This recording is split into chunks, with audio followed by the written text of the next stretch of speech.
We are government licensed experts, and we have been taught, we have been trained to mitigate all of the hazards, and therefore it's our responsibility to make sure that it goes well. And on Baldwin's set, it was the gun handler's responsibility to make sure that that firearm was unloaded before it was handed to him, and that was not done.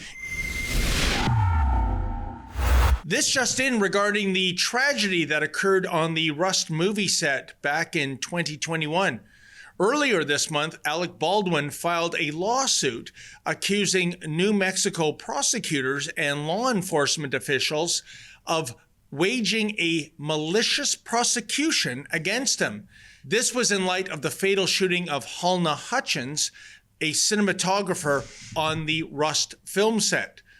The involuntary manslaughter case against Baldwin came to a conclusion last July during his trial in Santa Fe, New Mexico.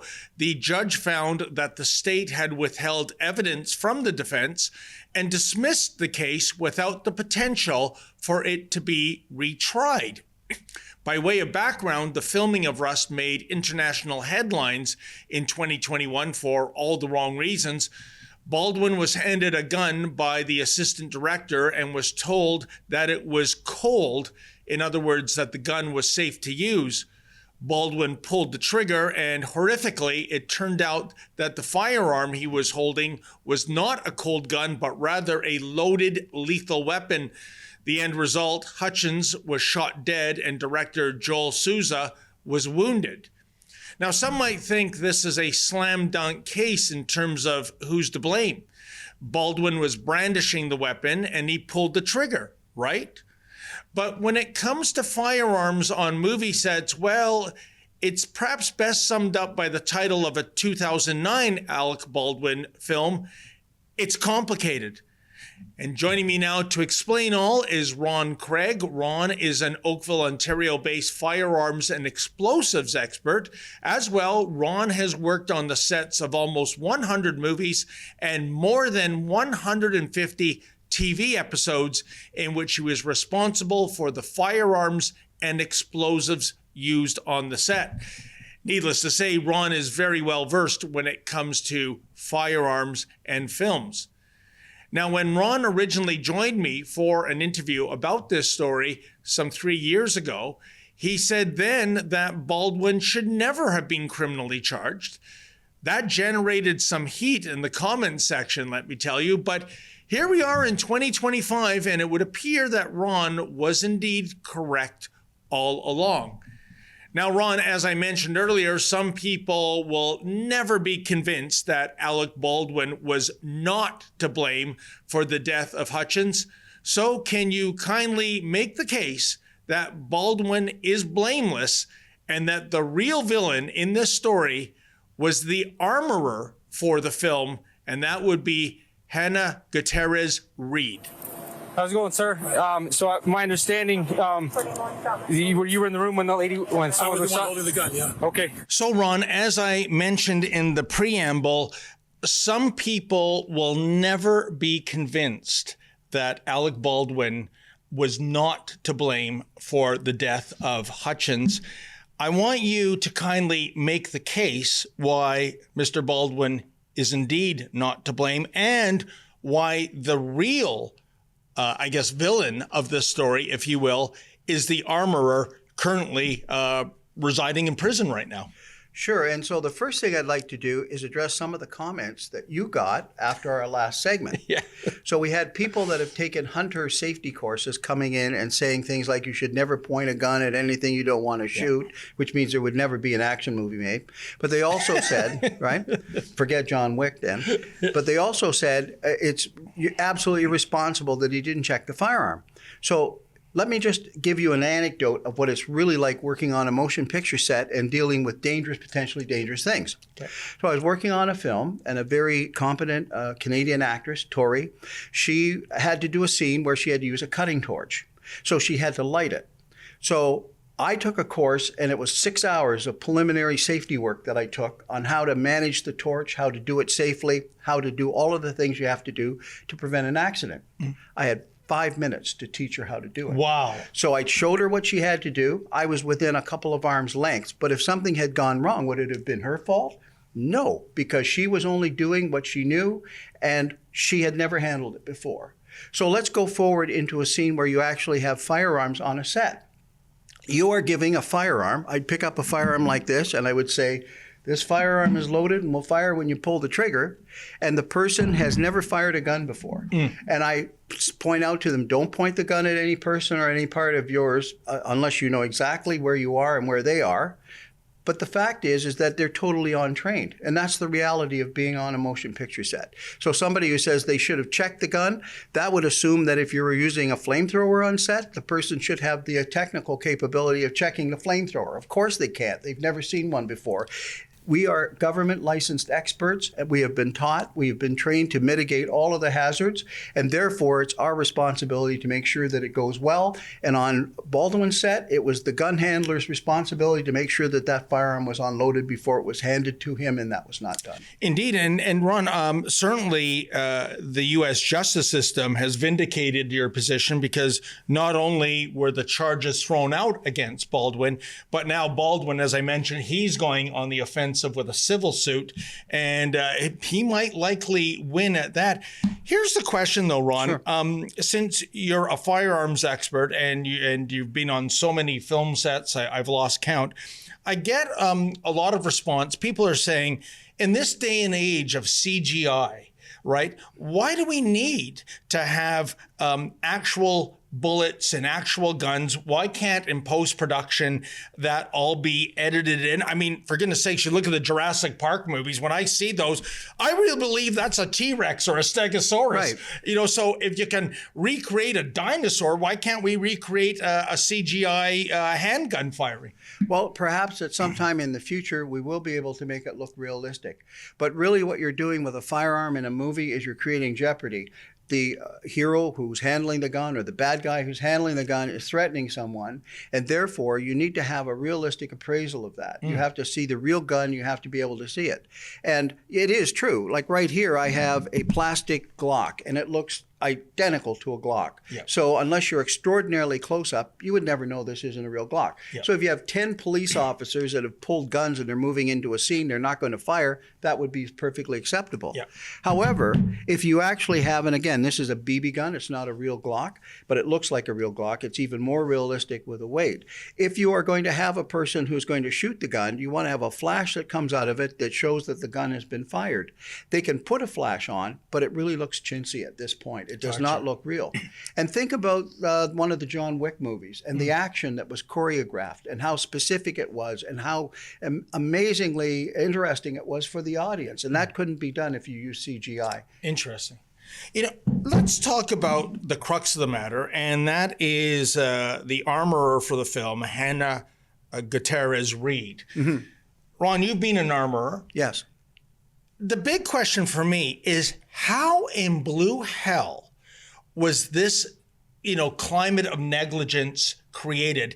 And by that, I mean, how did, you've got a lot of dummy and blank bullets. I'm looking at that in the case.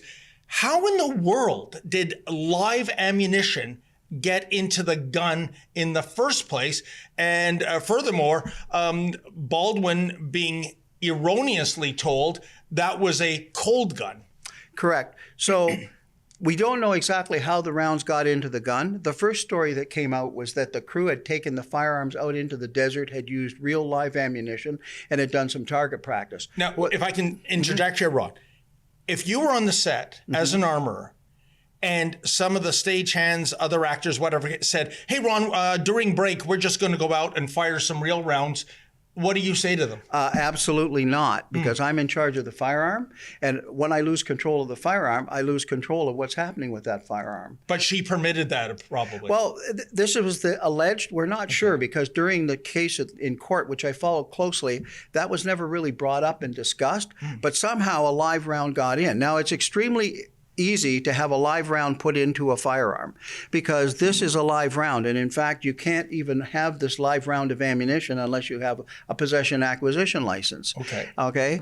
And this is a dummy cartridge, so they look the same. They do. And quite often what has to happen is you have to load a magazine for the purposes of the camera. So this is a pistol magazine, and I have some dummies that we could load into it, but you load the magazine and the person is putting them in. They look like real rounds. The responsibility, the gun handler absolutely must make sure that they're dummy rounds. And the way we know that they're dummy rounds is because there's no primer in the bottom.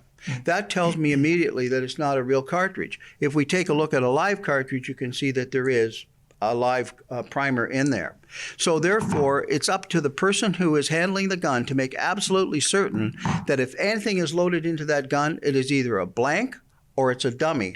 And she had abdicated her responsibility by not being on the set when that gun was handed to Baldwin.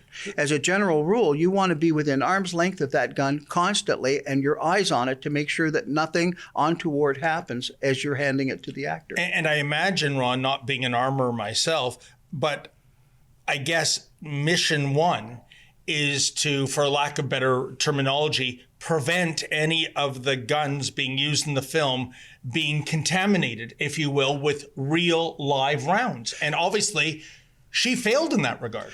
She absolutely did. And when I'm handling a firearm on a set, and again, this is a BB gun, it's not a real gun, but when I'm handling a gun on a set, what I will do is I'll remove the magazine, I pull the slide, and I show the actor and the crew that the firearm is unloaded and is in a safe condition. I then put the magazine back in, I aim it at the floor, and I shoot it. No noise, no bang, we know it's unloaded, then I hand it to the actor. So the actor knows that he can wave that gun or she can wave that gun around without worrying about accidentally shooting someone. So the fact that the gun was left loaded on a table and then handed to the actor by the first assistant director is crazy town. The absolute responsibility rests with the gun handler. Ron, what would you say to those that make the remark that Baldwin had a piece of the action as, I guess he had some kind of producer element to the film. So therefore, he is either directly or indirectly involved in the hiring process. And somehow this person who, well, don't take our word for it, a court found her guilty. She's doing 18 months of hard time. Does that change the equation in that he had more of a role on this film than simply just being an actor? So we have to understand how a motion picture set is actually constructed in terms of the chain of command. So the producer is the overall seer. That's the person that either has raised the money or is responsible for the money. But that person doesn't normally hire the crew. They will hire somebody who is a production manager or a line producer that knows crew, has worked with them in the past, and will hire them. So the producer takes it as a word of faith that, oh, that person is competent and we're going to hire them. Fine. He's not going to vet them. He doesn't have the time. His responsibilities are so awesome in terms of making sure that it's delivered on time and on budget to the studio that ultimately has put up the money, that he's not going to be niggling about who is doing this job or who is doing that job. Clearly, he has the ability to fire someone. So if someone is not doing their job properly and he's aware of it, he does have that authority. But typically, that would be the line producer that would do that. And having said that, we had a fascinating discussion off camera about a precedent, if you will, in terms of responsibility for film set fatalities. And there was that horrible case going back to the early 80s, the Twilight Zone movie, actor Vic Morrow and two children basically killed by a helicopter. John Landis was the director, and correct me if I'm wrong, he was charged at one point? He was charged, that's And what correct. happened? So he was charged along with Darcy Wingo, who was the pilot of the helicopter, and Paul Stewart, who was the special effects supervisor on set. And we should just go over a little bit of what the incident was. So the incident involved Vic Morrow carrying two children going through knee-deep water at Indian Dunes, which was a famous site where movies were made. The helicopter was going to come in towards, and there was a big cliff behind this body of water. And at the bottom of this cliff, they had hatched huts like in Vietnam. And in them, they had explosive charges. And the idea was that these explosive charges are going off, the helicopter turns, and as the helicopter turns, they're shooting at Vic Morrow with the two children. The whole setup is that Vic Morrow is a bigot, and he is absolutely a very bad person. And he has been transported into Vietnam, and the Americans that are in the helicopter cannot see that he's an American. That was the setup. Okay. So he's carrying the children. The explosions start going off, and as the explosions are going off, something hit the tail rotor. And when it did, the helicopter lost control. It tipped over, unfortunately killing Vic Morrow and both children. Now, just before the scene took place, the helicopter came in, and the director, John Landis, he was saying lower, lower, lower, wanting the helicopter to be lower. A helicopter is a very big piece of kit, and when something is 20 feet above you that's that large, it's a very formidable object indeed. And he said lower, lower, lower. And as the explosions were going off, the helicopter lost control. And it was a terrible accident. It was totally preventable because they had not done a rehearsal with the explosions. I'm sorry, I stand corrected. They did do a rehearsal with the explosions. I believe it was the day before. And the helicopter pilot told the production manager, we can't have that because it really is too significant. It might knock my helicopter out of the air. Wow. And the production manager said, don't worry about it. I'll make sure that gets passed on. John Landis claimed that it had never been passed on to him. And in fact, the reason he got off of the charges was because of the fact that the prosecutor said to him, you have to know an awful lot about these things, about explosions and stuff. He said, no, I hire government licensed experts, and they're responsible for telling me if it's safe or not. So the follow-up question from the prosecutor was, did anyone tell you it was unsafe? And he said, no. And if they had, he said, I would have not allowed it to take place. What a tragedy. Unbelievable. Ron, comparing apples with apples, one of the most infamous film set deaths, Brandon Lee in The Crow.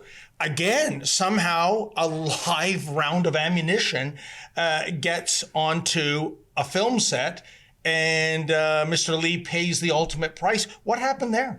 So we know that story extremely well because it's well documented. So it actually involved a revolver. This, again, is a fake revolver. Okay. But if you have a revolver and it's loaded with cartridges and the camera is looking directly at the cylinder, you can see that there are, in fact, bullets that are showing through the front of the cylinder. So they were doing a scene. First of all, let's step back a moment and say no armorer was hired for that set. To save money, they had allowed the props people to handle the guns who had no experience. Is that correct? Okay? Is that within the rules? Let's put it this way. It's certainly stretching the rules, but obviously the props person had a license to be able to do that. So they were out doing a scene, a second unit scene, which means the stars aren't involved. They just have a camera and somebody's holding the firearm and they're doing close-up shots that they'll then edit into the film. And the director of photography said, I can see that there are no bullets in the gun itself. So the props person didn't know what to do. So it was a grip. I believe it was a grip. But somebody on the crew said, well, if you take real ammunition and you take the bullet out of the case, then you put the cases back into the gun and you pull the trigger, you'll fire the primer, because at the bottom of every cartridge is a primer on a live or on a blank. So they pulled out the bullet with just a multi-tool and emptied out the powder. And then they pulled the trigger to fire the primer. Then they put the bullet back into the case so that it would actually look like the gun was loaded. Unfortunately, one of the cartridges, they did not pull the trigger and fire the primer. So as a result, that cartridge was put into the gun and it came loose. I have before me here something that I actually saw on a motion picture set. I was talking to a props person who said, we made some dummy cartridges, and I took a look. And sure enough, what they had done is they pulled the bullet out with a multi-tool, emptied out the powder. They hadn't fired the primer. They put the bullet back in, and they were going to use it. I cannot tell if that's a live round because I can't tell if there's powder in it. So that's extraordinarily bad process. So could that bullet could it have been fired in that state? Sure. So the primer doesn't have enough power to drive the bullet into the barrel, past the barrel, because it just doesn't have enough power. But the story goes on that they had put the primered cartridge with the bullet in it, and pulled the trigger, and the bullet went into the barrel and did not go all the way out. So when they loaded the pistol with 44 blanks, which are very powerful blanks, 44 Magnum blanks, and the actor pulled the trigger, the blank had enough power to push the bullet out the barrel, which entered Brandon Lee and ended up killing him. You know, Ron, what I don't understand, even if you're an armorer or a licensed prop master, given the potential for a fatality, why aren't they double, triple, and quadruple checking to make sure everything is safe? I know on a film set, time is money. They want to get through things. But when it comes to the potential for tragedy, why aren't they taking these extra steps? They should be taking the extra steps. And I think I related an incident to you the last time that we spoke about when I was working with Judge Reinhold. And Judge Reinhold was doing a movie in Toronto called Baby on Board. And the scene required him, he was a taxi driver, and he had his cab tricked out so that if somebody didn't pay his fare or got aggressive, he could touch a button and it would spray mace or tear gas into the person's eyes. So the scene called for a person who was drunk and addicted to drugs, completely out of their head, to get into the cab. The person pulled out a handgun, which was a revolver, pushed it up against Judge Reinhold's head and said, "Give me your money or I'm going to shoot." The director of photography stopped the scene and said, "I can see that there are no bullets in the cylinder." So I said, fine. So what I did was I took one of the dummy cartridges, which I'll pull out here for a minute, and I said, it is essential that we check. There's six cartridges go in. Yep. We put all 6 cartridges in my hand. Judge Reinhold and the person who was going to be actually putting the gun against his head, we all verified there was no primer, that there was a hole in the case, which meant there was no powder. Okay. So this is a totally inert round that will not fire. Then I would put them into the cylinder. We would all look at them to see that the 6 rounds in the cylinder didn't have any primer.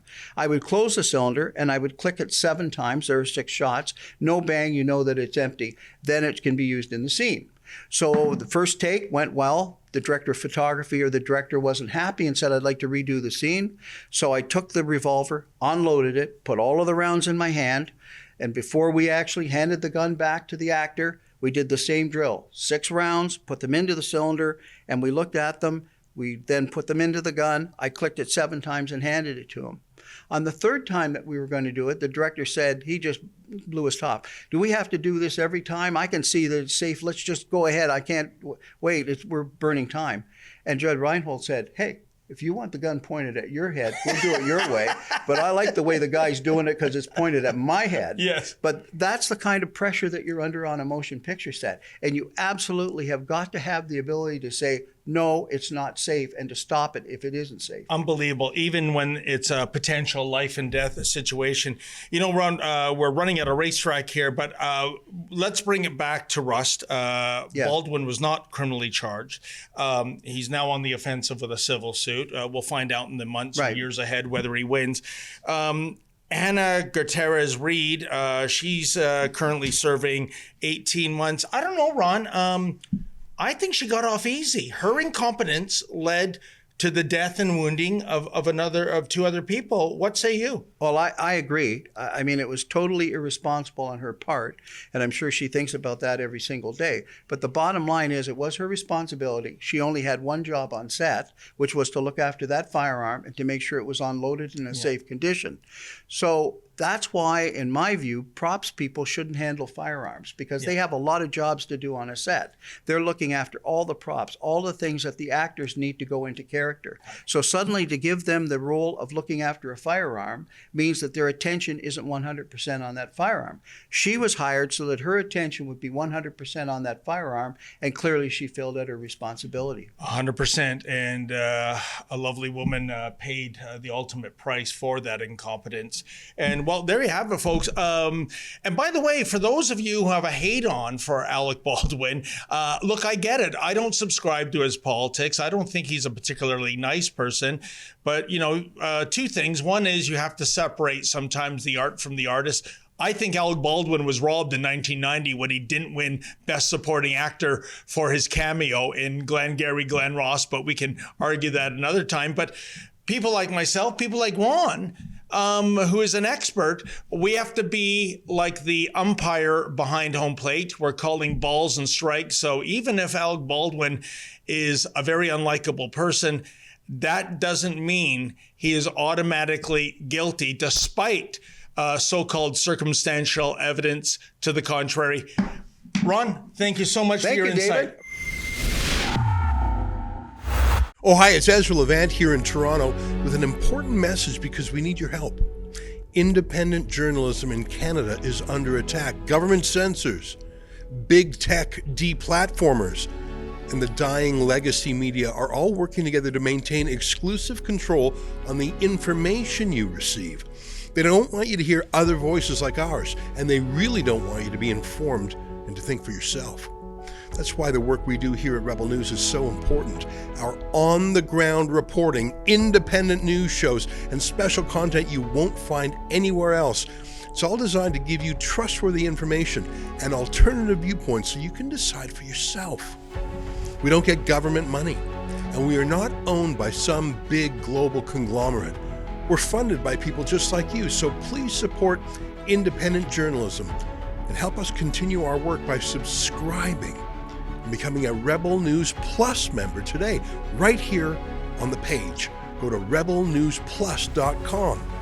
Members get instant access to all of our shows, invitations to exclusive events, and access to our premium content like live event footage and documentaries you won't see anywhere else.